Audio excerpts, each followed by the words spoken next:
Sa kanan.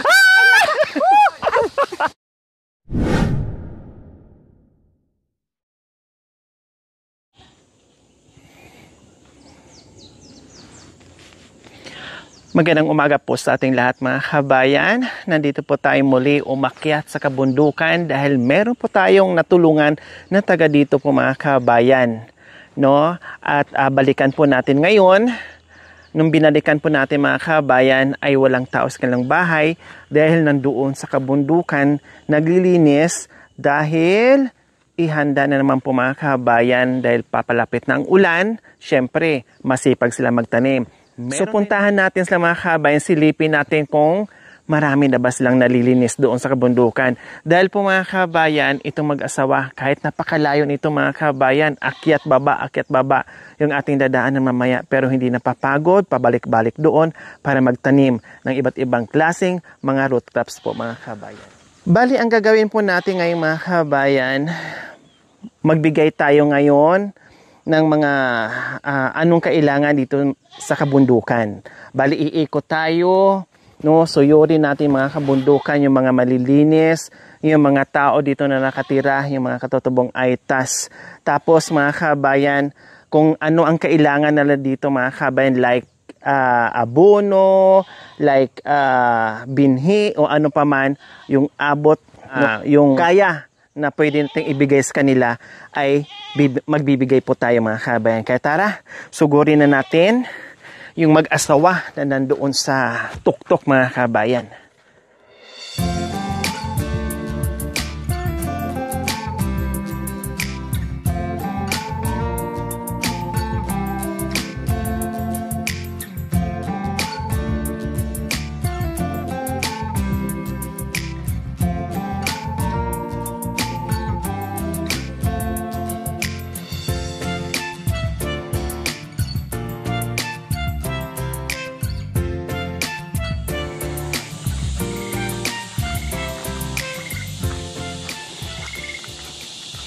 So nakita niyo naman po mga kabayan, no, kung gaano kahirap yung mga dinadaanan natin. Ganito din po yung mga naghahakot ng mga kalakal na galing doon sa itaas. Ibababa nila dito, iaakyat nila dito. No, ganito po yung pamumuhay. Kaya more on kabundukan tayo ngayon para makita natin ano nga ba ang buhay ng mga katutubong aitas dito sa kabundukan. Para naman kahit papaano ay makita natin yung buhay, yung ginagawa nila dito araw-araw, kung paano nila nakakayanan itong ganitong pamumuhay. Nandito tayo para umalalay. Ayan, talagang hindi na mapipigilan ang tag-ulan. Nakita naman natin ay may tubig na. Last time po na umakyat kami dito, halos tuyo, no? Hindi mo makikita na ganito kalinaw yung tubig. Ang sarap magtampisaw, ang sarap maligo dito mga kabayan. Nakita naman natin merong naliligo, naglalaba doon sa itaas. Ganyan po. Kaya lahat ng mga tao ngayon dito, masaya sila dahil tag-ulan na at makapagtanim na sila. Dahil nung nakaraan na super init, namatay halos lahat ng pananim nila mga kabayan. Maraming nasayang. Meron ditong nilagay nila mga kabayan, inumin. Ayan.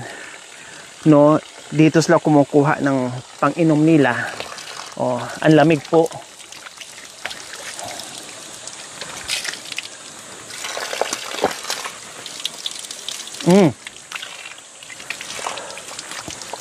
Ang lamig, parang may ice na. Hindi mo na kailangan maglagay ng ice.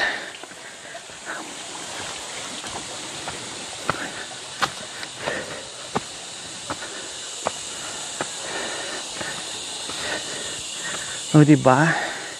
Nabuhay muli ang kabundukan na inulan. So patuloy tayo sa ating paglalakad dahil malayo pa ito mga kabayan.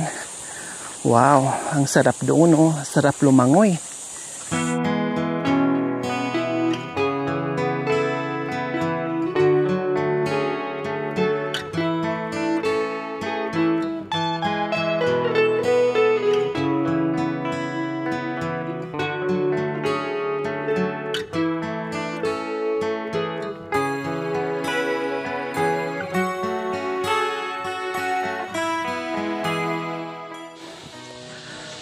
Maaga pa lang po mga kabayan, pero napasabak na tayo sa lakaran, sa akyatan mga kabayan. Tamang exercise po sa ating lahat. No, ng buong team, grabe na yung pawis mga kabayan. Hindi pa tayo nangalahati. Talagang malayo pa.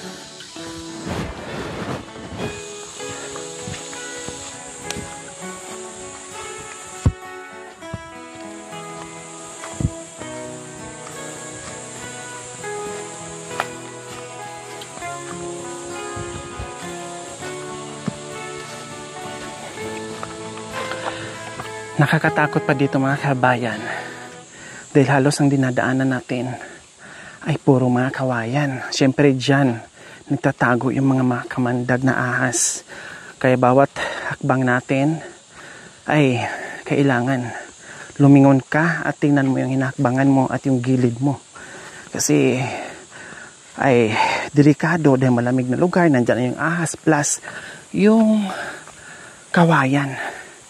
Dahil yan talaga ang nilulunggaan ng mga ahas. Nakakatakot.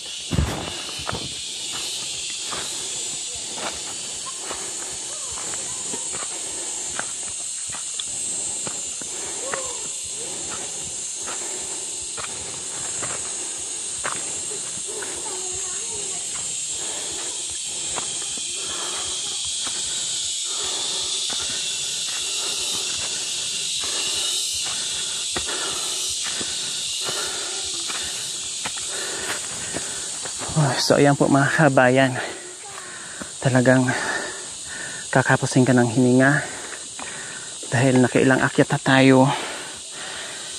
Ay napakatarik. Butin lang hindi ganun kalakas yung ulam mga kabayan, kaya hindi masyadong putik, slight lang. At least pag ganitong ulam mga kabayan, makakapagtanim na sila.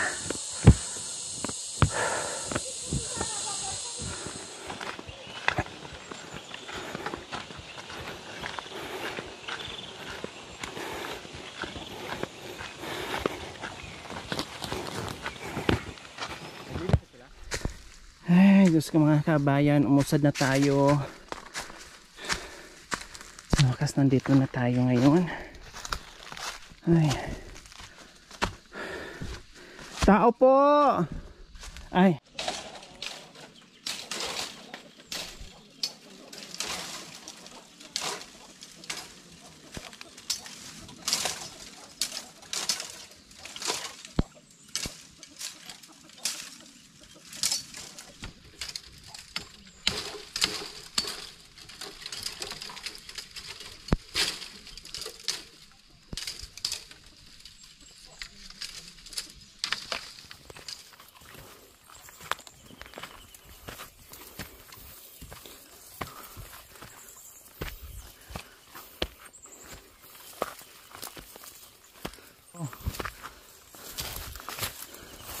Dito po. Oh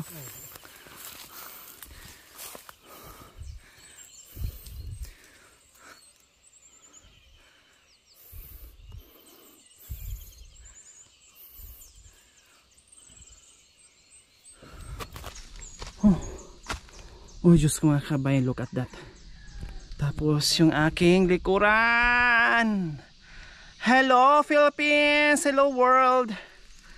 Ayan. Nandito tayo ngayon sa tarik na kabundukan. Yehey! Nakita nyo naman po mga kabayan kung gaano kahirap dito. Pero sulit dahil meron tayong nadadap nandito na masipag magtrabaho sa tuktok ng kabundukan. Wow! Ginagawa nyo na po pala, kuya. So anong itatanim niya po dyan? Sitaw po sana po.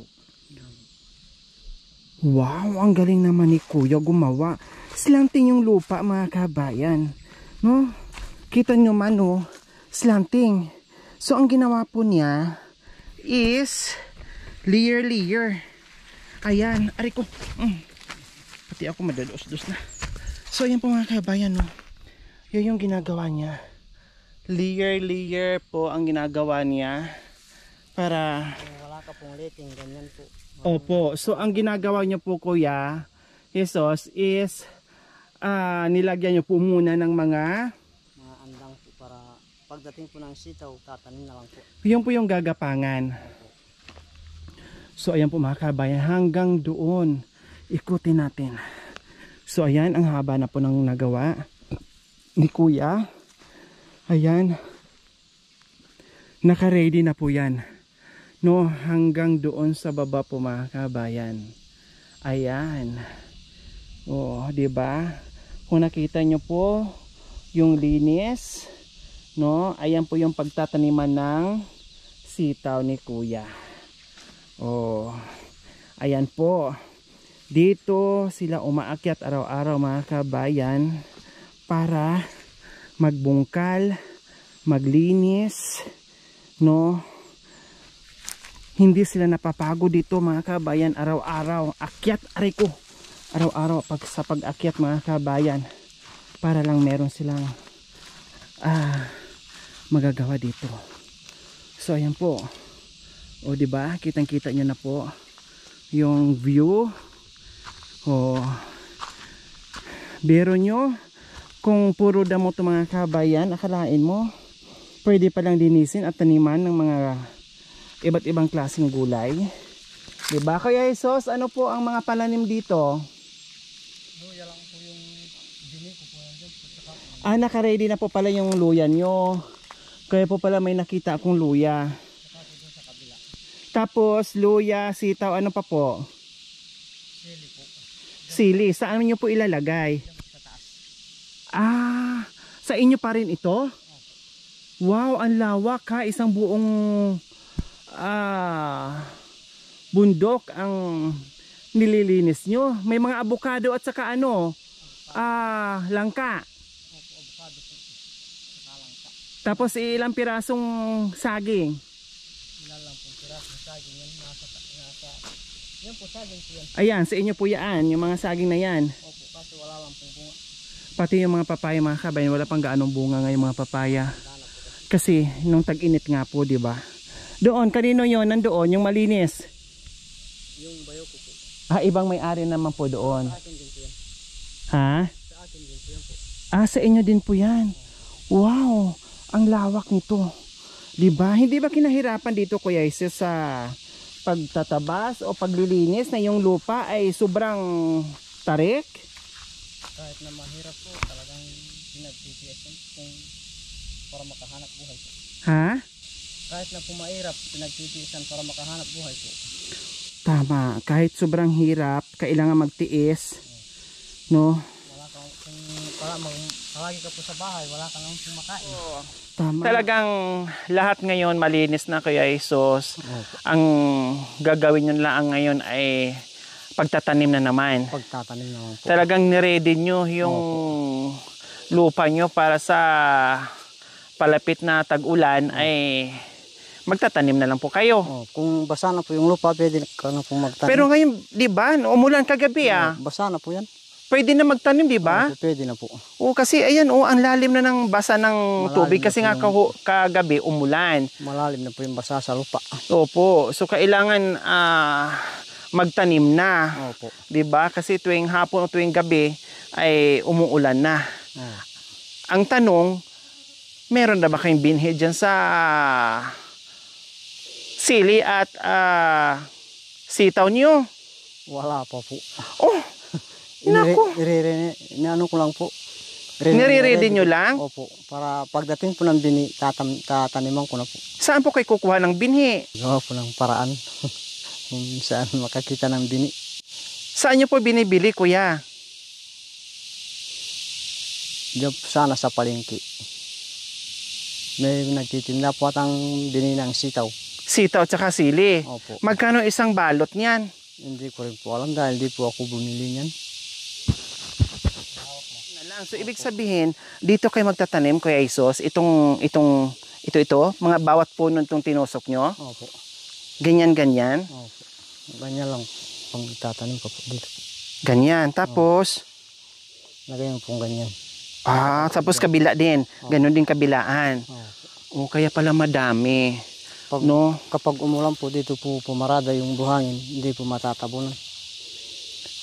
Oh, so kaya pala nilagyan nyo ng parang pa-ladder yung style ng lupa para pag lumakas yung ulan, Hindi po matatabunan. hindi ma-drain yung buto, no? Hindi matabunan kasi bawal pala matabunan ng maraming buhangin. Kapag natabunan po ng maraming buhangin, hirap din pong mabuhay. So sakto lang pala ang pag ano niya, ang paglagay ng pagtanim, sakto lang, wag masyadong malalim, yung sakto. Mababaw lang po kasi yung sitaw, pagtanim po ng sitaw. Sa bagay kasi madaling umusbong siya, di ba? Para siyang munggo din, kuya, pag nagtanim. Madali lang pong tumubo yan, yung sitaw. So paano to, kuya? Ganyan lang siya, hindi mo natatalian?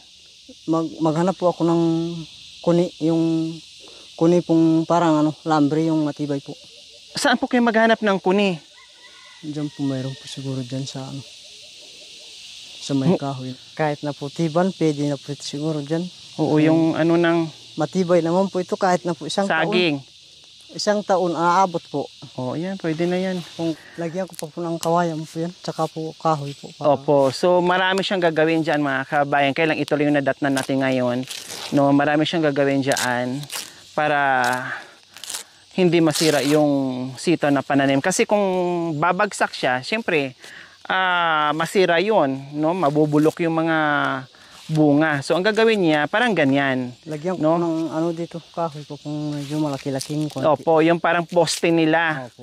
Para hindi matumba pag humangin. No, Kuya Isos?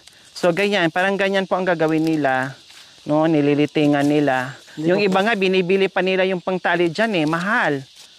Diba? Yung parang nylon, Kuya Isos. Diyos ko, kung alam ko lang, bumili na sana ako ng nylon. Magkano lang naman yung nylon? Pero maganda na po yung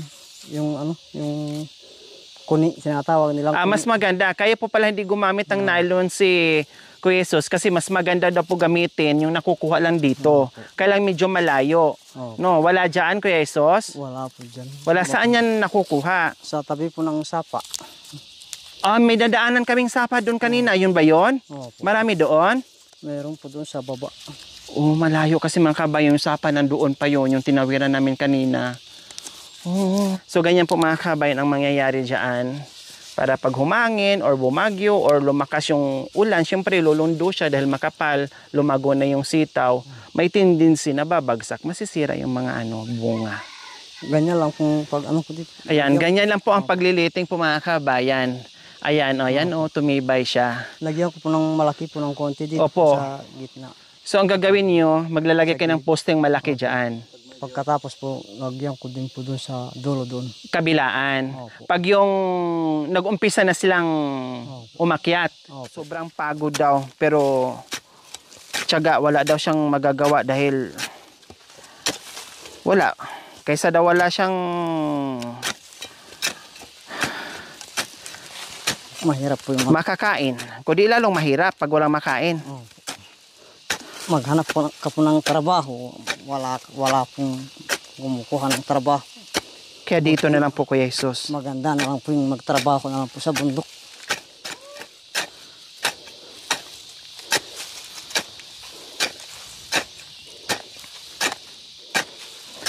Diba? Tapos ang haba nito mga kabayan. Diyan pa lang. Doon, hanggang doon. Opo, diyan pa lang mga kabayan. Diyos ko, grabe na yung pagod mo diyan.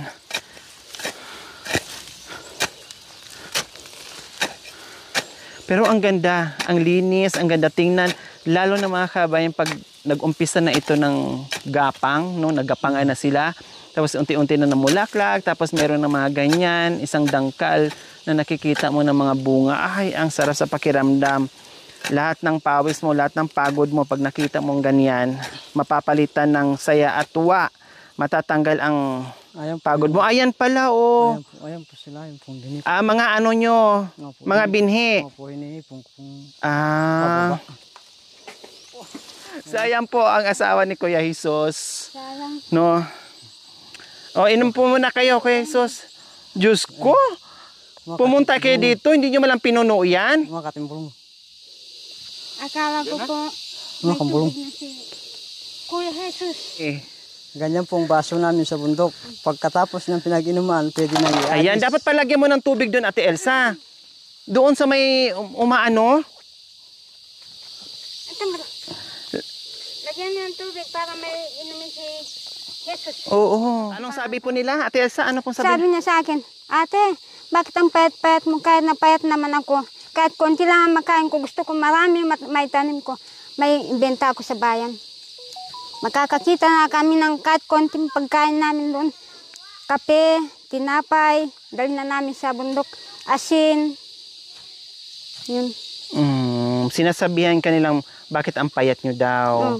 Hindi nila alam yung ginagawa mo. Nakakapayat. Kasi siyempre, yung paglilinis dito ay hindi biro. Ang paglalakad papunta dito, nako, pagod na pagod ka na. Grabe na yung pawis mo. Isang balding pawis mo bago ka makarating dito. Opo. 'Di ba? Doon pa lang talagang bata ka na sa paglalakad. How much more kung pagdating mo dito ay grabe yung trabaho mo. Tignan mo yung kasama ko. Hindi baling payat basta walang sakit. No, wala 'Di ba? nang sakit. At si Kuya Jesus, thanks God kasi gumaling na. Dati nangihina, 'di ba? Tapos naghiluwis siya. Pagkatapos, sila lang isang magpasan ng saging hanggang galing kami sa ilog hanggang sa baryo. O pero sabi ko Tapos, sa kanya, araw-araw na naman paglalakad namin. Pagkatapos ng naibulto na yung saging, kukuha na naman ng pako. Ano na naman yung pako, kukuha na naman ng puso ng saging. Pagkatapos nun, biyahe na. sabi ko nga po sa kanya, Ate Elsa, walang masama maging masipag. Yeah. Pasalamat yun na gumaling siya, pero wag abusuhan ulit yung katawan niya. Tulad nung nangyari nung nakaraan, di ba? Nung nasa lubong namin kayo, na kung hindi ko kayo natanong, paano?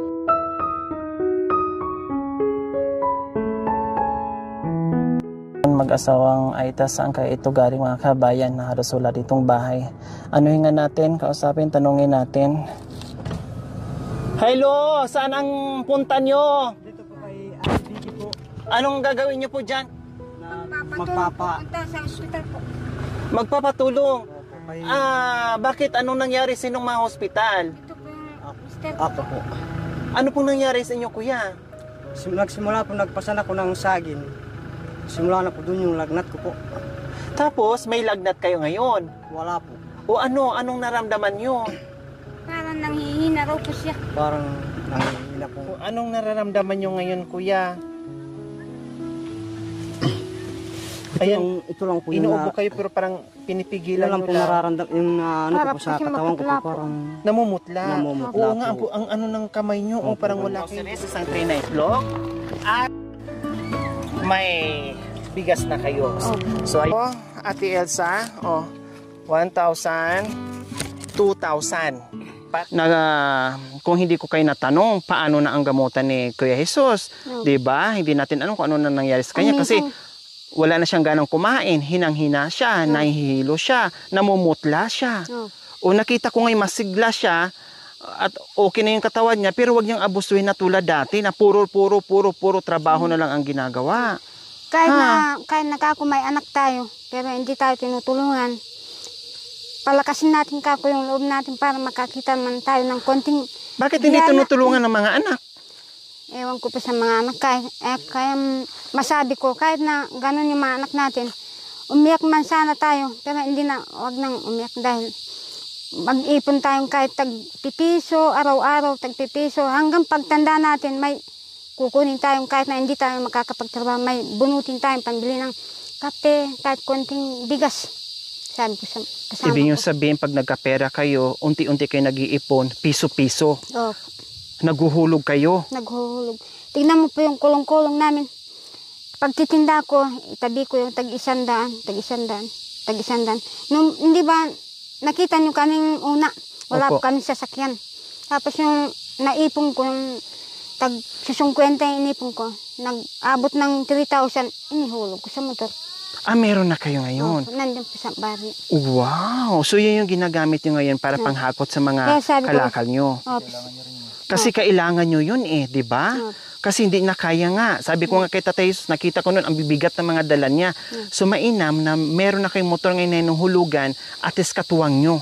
Katuwang nyo na hindi nyo napasanin kasi baka mabalik ka ng sakit ng mister mo. Yun ang pinakadelikado. Kaya sabi ko sa mister ko, masaya ako na tinulungan tayo kako ng nagbe-vlog para kako na mapalakas na kanya yung sarili mo na parang magbalik sa dati na makakapasan ka ng kahit konting saging hanggang sa magkakita ng pagkain.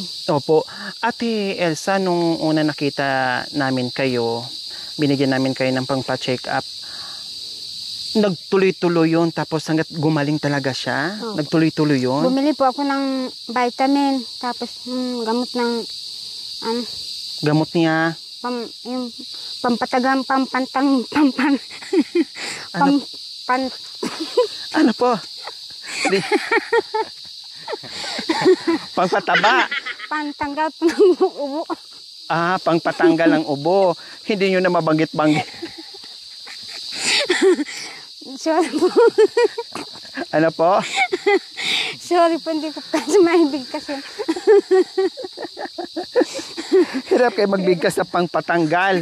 Opo. Sabi po. Sabi ng iba, bakit hindi mo maibig kasi lahat ng gusto mo sabi, ewan ko kasi parang yung dila ko po hindi mo, Pilipit.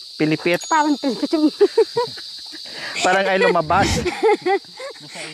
At sika, pilipit ang dila mo? O ganito ang gagawin natin para ma-practice at kahit nga ako minsan pilipit ang dila ko, lalo na nakaranas ako ng Bell's palsy. So ngayon ang gagawin natin para matanggal yung pilipit ang dila mo, ganito gawin mo, birth certificate. birth certificate.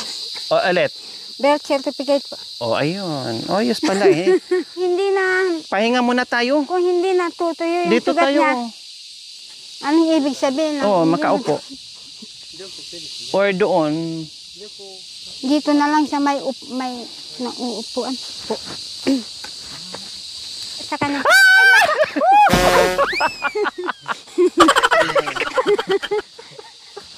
Hindi. Ang galing ni Kuya sumalo. Oh my gulay, sa sobrang bigat ko. Ay, Diyos ko. Yan. Paano kasi mga kabayan, tinan mo, hindi natin makakaakyat kasi dumadaos-dos tayo. Then malambot yung lupa, plus sobrang slanting. Hanggang dito pa po yung pinapalinis ko po. So ayan po mga kabayan. Ayan. Luya. Ayan. Oh. Opo, pinapatubo dyan. Nakaredy kumbaga. Nandoon pa, marami pang luya doon na nakatago doon si Kuya Jesus para dyan sa... Nakaredy na nga, nakagayak na kumbaga sa ulan. So Alam ganyan po. Hanggang dito yung pinapalinis ko. Pinatabas ko na po dati yan. Kaya lang hindi namin nalinis dahil nandun kami Ito sa yung pahingahan nila mga kabayan, oh. Sabi ko nga ni Kuya Jesus, ay dito muna sila magstay. Yung pala hindi rin pwede kasi dahon lang ng saging. Paano pag umulan? basa po. Kundi mababasa din sila. So ano-ano po ang Sana nandito? maglagay tayo ng kahit tolda. Ano po yaan na Gabi nakaumbok dyan? Luya po at saka gabi. Aluya din. Tapos ito, Gabi. ano po ito? Gabi po. Mga gabi. Ayan po mga kabayan, oh. Ayan, oh. Ang dami. Oh. Ayan, oh. Oh. Diba? Ito po, Ang daming gabi. At luya. inihipon ko naman po ito. Sinatanim ko po sa sapa. Ito po ang pangpatuloy. Okay, so tulad ng sinabi ko kanina, Ate Elsa and Kuya Jesus, kami talagang susugurin namin yung mga kabundukan ngayon dito sa mga katutubong aitas natin na ansisipag magtanim dito sa kabundukan. Na kahit napakalayo, super layo mga kabayan, suntok sa buwan yung pagpunta dito bago mo marating at bago ka makalinis at bago ka makapagtanim ng kung ano-anong klaseng root crops dito mga kabayan. Super, nakitaan ko talaga, super sipag, tiyaga, no, ng mga katutubong aitas na walang kapaguran dito sa kabundukan. Kaya sabi ko, kung maraming naghihirap po mga kabayan, no, sa patag, mas maraming naghihirap dito sa kabundukan na hindi nakikita ng kapatagan kung anong buhay meron dito ang mga katutubong Aytas. Diba? Nung hindi pa ako nakarating sa mga ganitong liblib na lugar mga kabayan, akala natin, pag nakita mo yung squatter areas, mga squatter area na tinitirahan ng mga kababayan natin, ay kawawa naman sila, hirap sa buhay. Pero po mga kabayan, mas blessed pa po sila kaysa dito sa tao sa kabundukan na wala. Kung wala kaming bigas, kumain ng saging para matapos yung trabaho namin. O si, yung bisol. kumbaga mga kabayan, nagtatrabaho sila, walang bigas. Nagtatrabaho sila para meron silang aanihin, para pag nag-harvest sila, meron silang pambili ng bigas o ulam paminsan-minsan. Pero habang nagtatanim po sila mga kabayan dito, ang nangyayari po, habang nagtatanim, ang kinakain nila, saging, walang bigas, or yung tawag nito, gabi, bisol, kung tinatawag nila, yan po ang kinakain nila araw-araw. So makakatikim sila ng bigas pag nag-ani na sila doon sa produkto na tinanim nila mga kabayan. Ganun. Magsilo kami, makahuli po kami ng bayawak. Yan pong isasaog namin po sa bisol. Masarap na po yung bayawak. Ulam.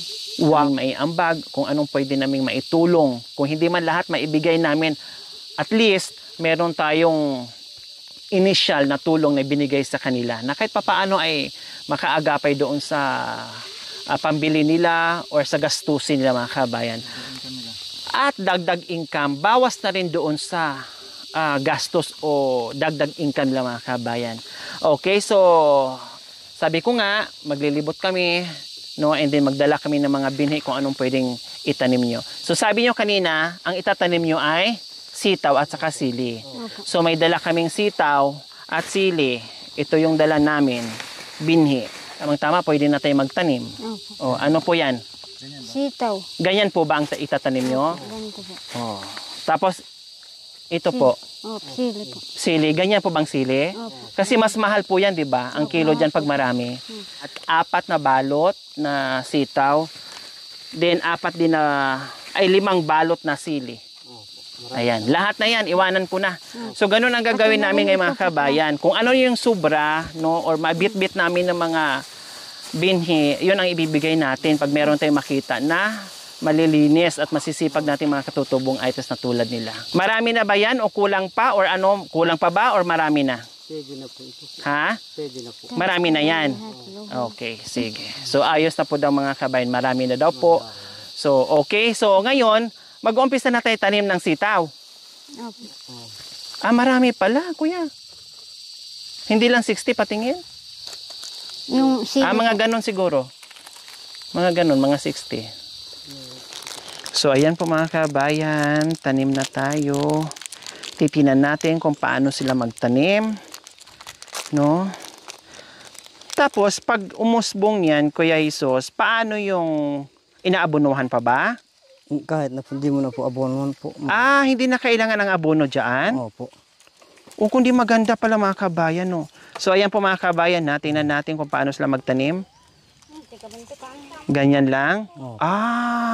Parang iibabaw lang. Ano lang po. Parang mais. Parang mais po. Sa isang puno, isang piraso. Pantatlong niya. Sa bagay, kung di tutubong isa. Okay, sige, tatluhin nyo na para sure. Para sigurado. Ayan. Kung ako magtanim, isa na lang para makarami ako. Kailan, paano pag namatay, kundi na blanco din. Di ba? Sabi ng kanta ni Jesus, kung mag-aasaway, magtatanim na sitaw. Oo, tapos? Paano yung kuya? Maniwala ka po dyan. Tapos, tapusin niyo po, Ate Elsa. Kung ako'y mag-asawa, kailangan magtanim ng... Magtatanim na sitaw. Pagkatapos magtanim, magpitas ka ng ibebenta para may pagkain ng mga anak niya. Ang galing. Ngay, 3. Walang kayang ipakain kung hindi yung tamang sitaw. Sitaw ang pinagkakakitaan nila para mayroong pagkain ng mga apo nila. Ganun pala. Yung mga marunong parang umawit dyan. Naku, pag ganyan kaganda yung kanta, bukas mamunga na talaga yan. Bukas talaga mamumunga na. Oh. So, ganyan lang po mga... Ito naman ang manan. Hindi bali, magdagdag na lang pag ano.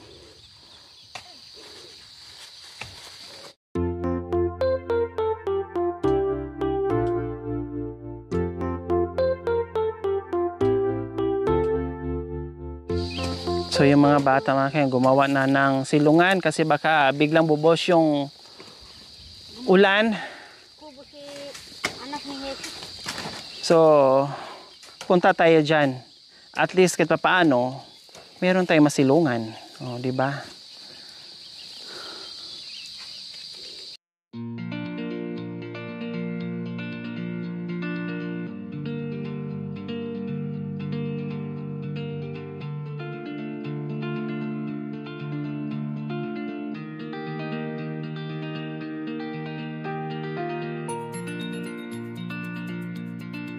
Tapos na tayo magtanim ng sitaw mga kabayan.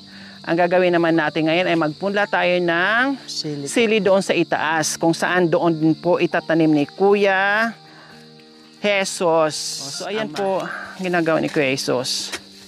So ang sili, titinan natin mga kabayan kasi ang lawak pala nito. No? Sabi ni Kuya Jesus kanina ay marami na daw yung sitaw.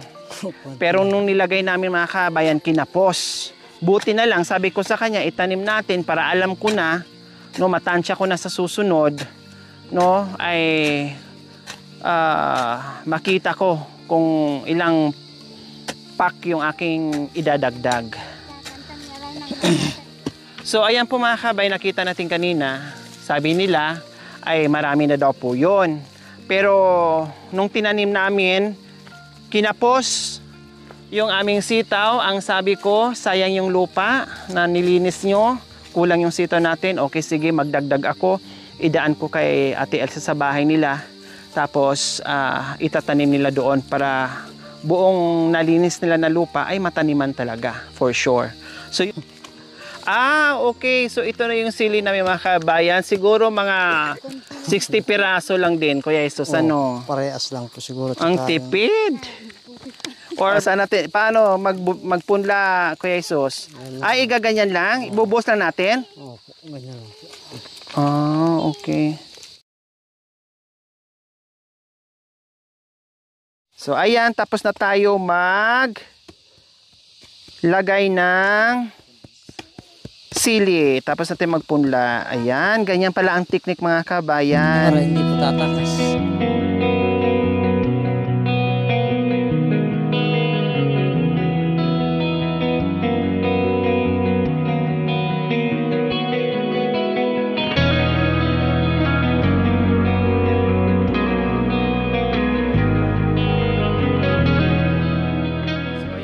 Kabayan, hapon na at paparating na yung ulan. Bababa na tayo, no, dahil uuwi na tayo mga kabayan. Kaya see you sa iba pang mga kabundukan dahil marami pa tayong lulusubin ng mga ganitong klaseng masisipag ng mga katutubong aitas po mga kabayan. Kasi Madam, gusto mo to? Ano yan? Gaybano. Ha? Gaybano. Gaybano? Gaybano. Ano?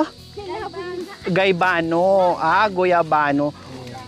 Ibibigay mo? Okay na ba siya? Gulang na? Gulang Hala, meron na nga siyang ano. Gulang Siguro inano na to ng Baki. baki? Ano yung baki? Dagis. Ano yung dagis? Daga. Ang daming tinawag. Ito, malapit na. RET lang pala. Okay, sige. Ayan, fresh from the farm po mga kabayan. Hala, malapit na siyang mahinog. Ay, Nahulog na po. hinog na nga oh. Malambot na. Oo, Pwede mo na pong kainin bukas yan. Oh, wow, malambot na oh. So ayan, patasin natin.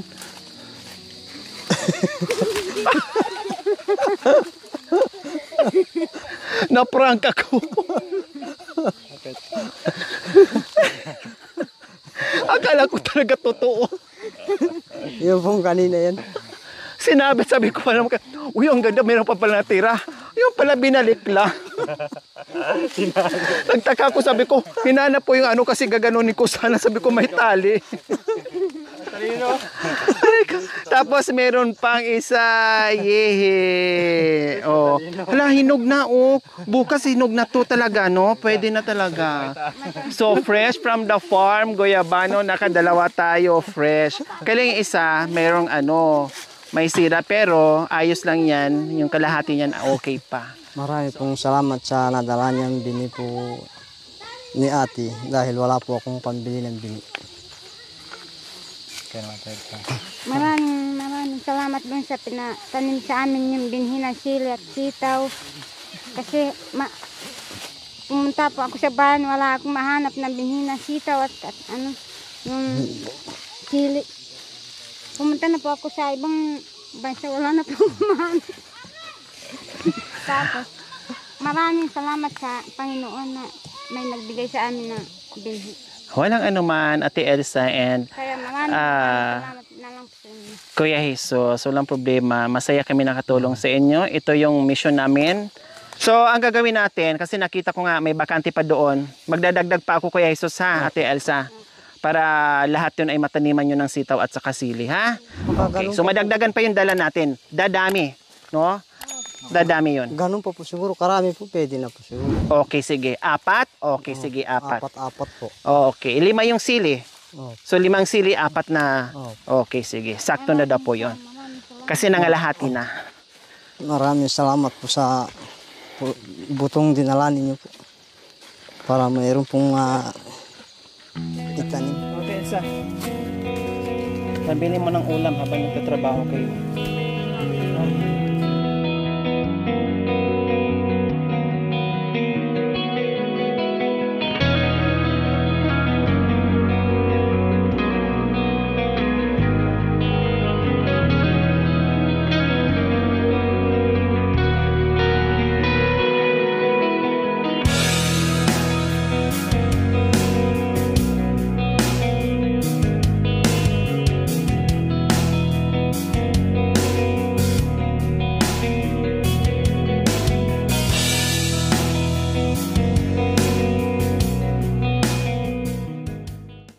Thank you for watching. Don't forget to like, share, and subscribe. Hey there. Subscribe to my channel. Aquino Talita, Yori Aquino Talita, mabuti ang puso, di kayo hahayaan, tutulong sa mga kababayan.